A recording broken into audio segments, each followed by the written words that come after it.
우리는 어제 디모데 후서의 1장을 보았습니다. 그리스도 예수 안에 있는 생명의 약속, 그것으로 바울은 예수를 믿게 됐고 사도로도 부름을 받아 갇혔지만 오히려 자유로운 사람으로 디모데를 격려하고 있는 것을 봅니다. 우리는 그리스도 예수 안에서 이 모든 것을 허락하신 하나님 앞에 감사를 드려야 한다고 어제 배웠고요. 또 하나, 우리 속에 있는 하나님의 은사가 다시 불일 듯 해야 한다. 이미 우리에게 주신 거, 그거 썩혀두고 있으면 안 된다. 그저 성실한 정도가 아니라 불타오르는 거. 주님 언제 부르실지 모르지만 그때 하나님 앞에 회개하는 시간이 있겠죠. 회개가 아니라 회개에, 그죠? 정산하는 시간에 부끄러울 것 없는 사람으로 인정되도록 주께서 우리에게 주신 것을 다 쓰고 갑시다. 다 활용하고 가십시다. 우리가 오늘 디모데후서 2장을 봤는데요. 상당히 긴 본문이고 상당히 봐야 할 부분들이 많지만은 몇 가지로 좀 압축을 하겠습니다. 바울은 세 가지 은유를 사용해서 디모데를 격려합니다. 바울이 때가 얼마 남지 않은 걸 알고 젊고 유약한 디모데에게 필요한 얘기들을 아주 집약해서 계속 던지고 있죠. 세 가지 은유를 쓰는데요. 첫 번째는 군사죠. 두 번째는 경기자. 세 번째는 농부죠. 일상생활에서 늘 볼 수 있는 거. 상호 보완적인 이 은유를 사용해서 디모데를 격려하고 있어요. 먼저 군사의 은유를 쓴 것은 뭡니까? 군사는 자기 일에, 자기 직무에만 집중하지 않습니까? 병영 생활을 해야 되는데 잠깐만요 하면서 집에 다녀오고 잠깐만요 하고 요트 타고 오고 그러는 군사는 필요 없죠. 예. 있을 수 없어요. 또 두 번째, 경기하는 자. 경기하는 자는 그 게임의 경기의 규칙을 따라야 합니다. 아니면 실격이요, 탈락입니다. 육상 선수가 자기 레인을 벗어나서 실격당하는 경우 우리 많이 보지 않습니까? 수영 같은 경우 부정 출발해서 실격당하는 경우 많이 보잖아요. 또 농부의 비유를 듭니다. 농부는 수고에 따른 보상의 확실성을 믿죠. 그래서 땀 흘리는 거 헛되게 생각하지 않습니다. 바울은 이 세 가지 비유를 디모데에게 계속 꽂아주면서 너 군사처럼 너의 직무에 집중해. 딴 데 좀 신경 쓰지 마. 이런 거예요. 어떤 마음이 있을까요? 내가 꼭 여기 있어야 되나? 딴 데 가야 되지 않을까? 바울에게 가야 되지 않을까? 내가 여기서 있는 게 도움이 될까? 이런 거예요. 아니야. 너의 직무에 충실해. 또 경기하는 자처럼 규칙대로 해. 법대로 해.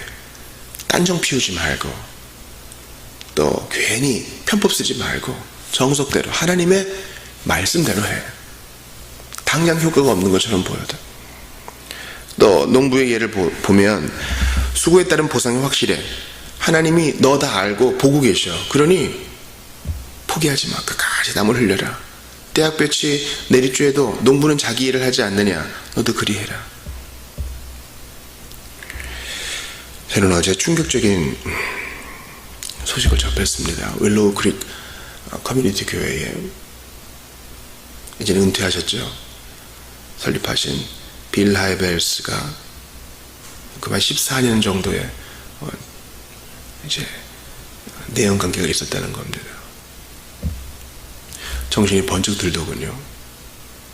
그래서 우리는 살아있는 사람에게 어떤 존경과 찬사를 던질 때 항상 조심해야 돼요. 저도 그분의 책을 읽으며 가슴 뛰었던 적이 있습니다.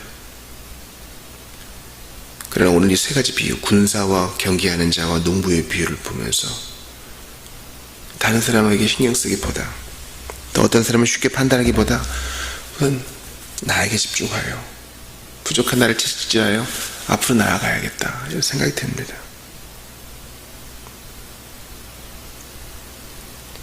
그리고 아직 이 경기가, 또 아직 이 농사가, 또 아직 이 싸움이 끝나지 않았다는 사실을 기억하면서 부단히 오늘도 우리의 길을 가야겠어요.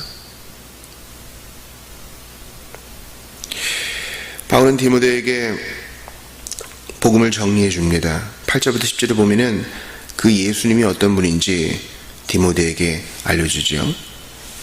먼저 내가 전한 복음대로라고 얘기하면서 첫 번째 예수님을 그리스도라고 얘기합니다. 그리스도는 기름 부음 받으신 자라는 뜻이고 메시아이시죠. 예수님은 그리스도가 아니냐? 신구약이 말하는 바로 그분 아니냐? 하나님의 아들 아니시냐? 두 번째, 죽은 자 가운데서 다시 사신 자다. 이분이 부활의 첫 열매로 우리 앞서 가셨으니 우리도 그리 될 것 아니냐? 세 번째는 다윗의 씨, 약속대로 오신 분, 우리의 영원한 왕. 그러니까 지금 바울은 급해요. 한자 한자가 지금 농축해서 써야 되는데, 그러함에도 우리가 군사와 경기자와 농부로서 한 길을 가야 되는 이유는 이 복음 때문이다. 예수님께서 나 같은 것을 위해서 약속대로 오시지 않았느냐? 신구약의 모든 약속이 죄인을 향해, 택자를 향해 있어요. 그러므로 디모데가 낙심할 이유가 없습니다. 지금 우주가 놀라운 속도로 팽창하고 있다 그러지 않아요? 그 우주 가운데 티끌보다 작은 우리, 나, 죄인에게 관심을 가지시는 하나님, 그리고 그 죄인을 위해 자기 자신, 자기 아들을 내어주신 하나님, 감당할 수가 없는 거죠.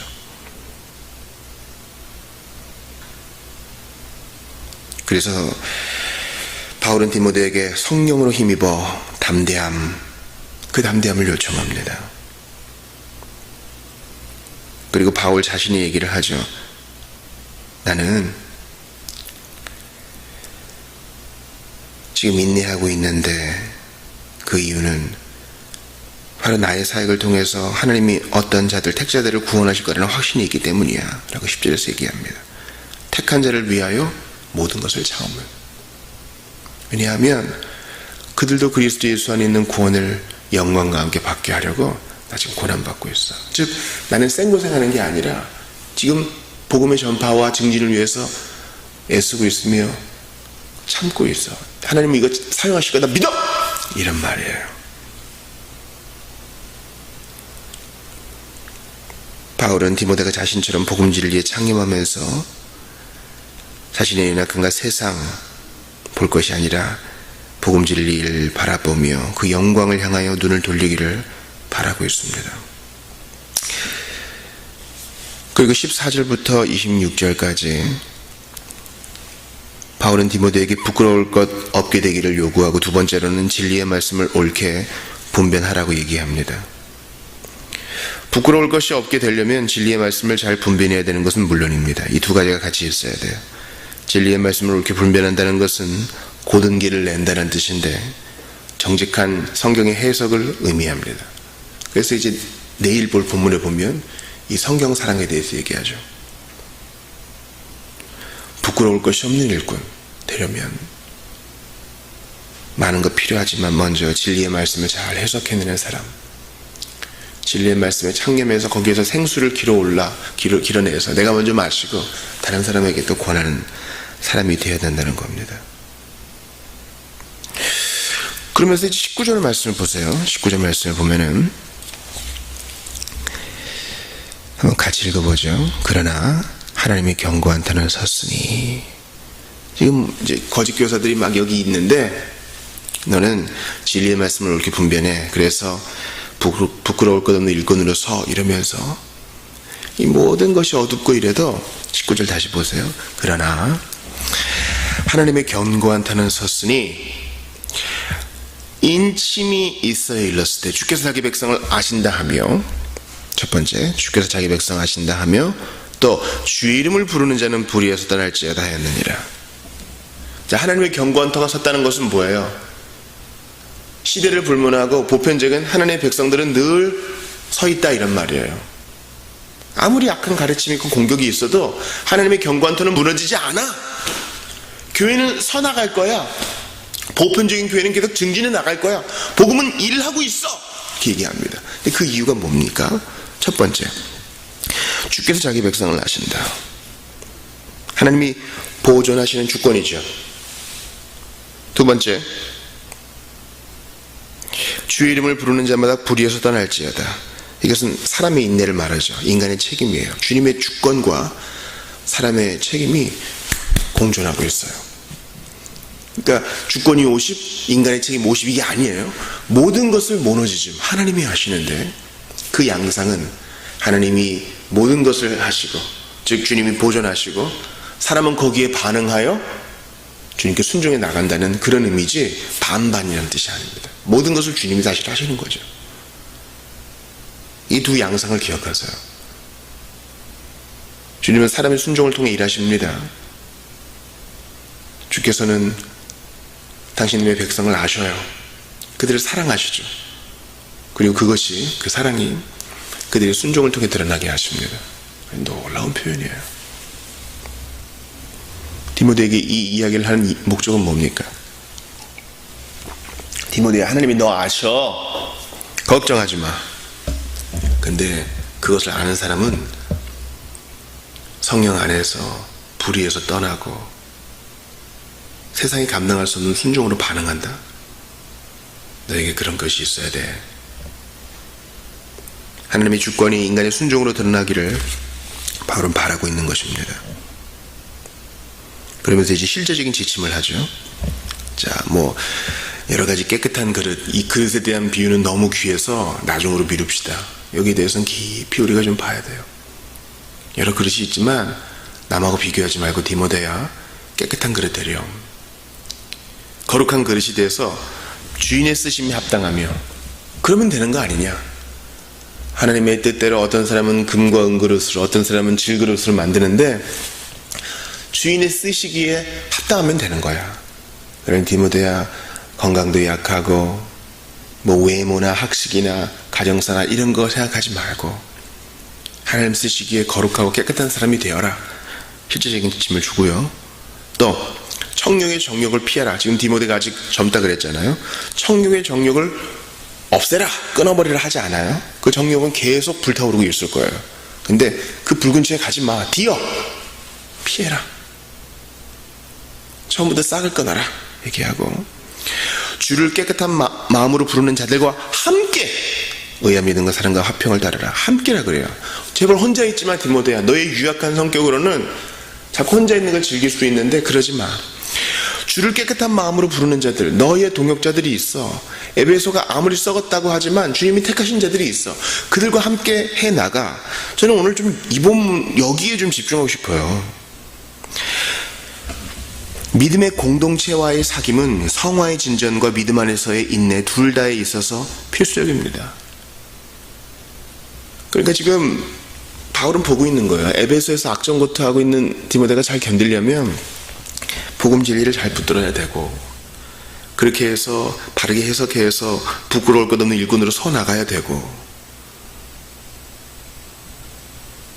하나님의 아심을 알고 불의에서 떠나되 청년의 정욕도 피하고 자기의 부르심 따라서 깨끗하게 구별되는 것, 그걸 위해서 바로 믿음의 공동체와의 사귐 필요하다는 거예요. 주를 깨끗한 마음으로 부르는 자들과 함께.